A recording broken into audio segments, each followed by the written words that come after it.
एक ऐसा अनोखा जंगल जहाँ पे बोलने वाले जादुई आलू रहते थे।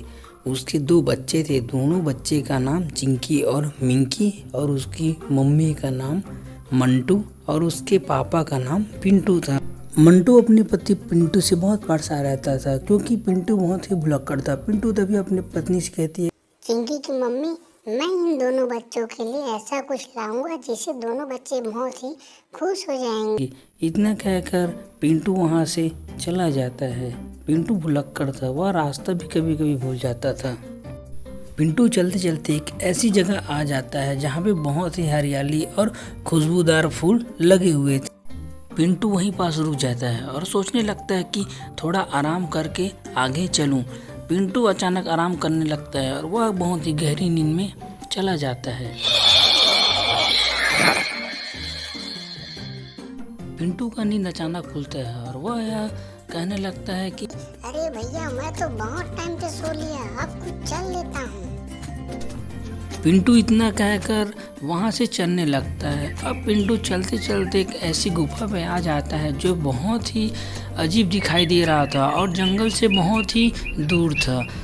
तभी गुफा के अंदर से कुछ आवाज़ें आने लगती है। पिंटू वहाँ पर खड़ा होकर उस गुफा की ओर देखने लगता है। अंदर में एक महान तांत्रिक जो अपनी शक्तियों के बल पर एक चुड़ैल को पकड़ने के लिए आया रहता है।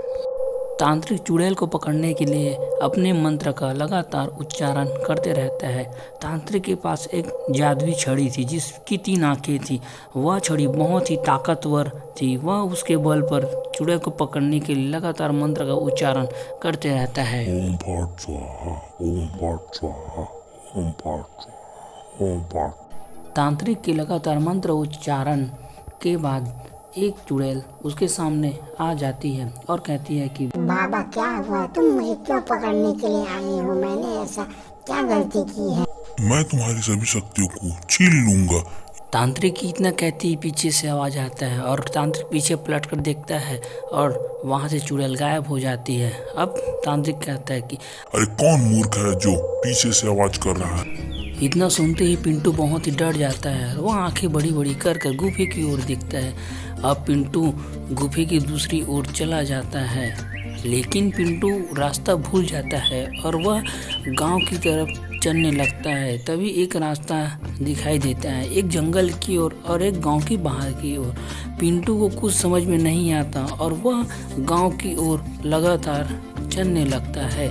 पिंटू के पीछे तांत्रिक भी आने लगता है क्योंकि तांत्रिक को पता था यह कोई आम आलू नहीं है। अब तांत्रिक रुक कर सोचने लगता है कि अरे मैं तो उस आलू को पकड़कर उतनी जितनी शक्तियां हैं सबको हासिल कर लूंगा। उसकी शक्तियां हासिल करने में बहुत ही आसानी होगा।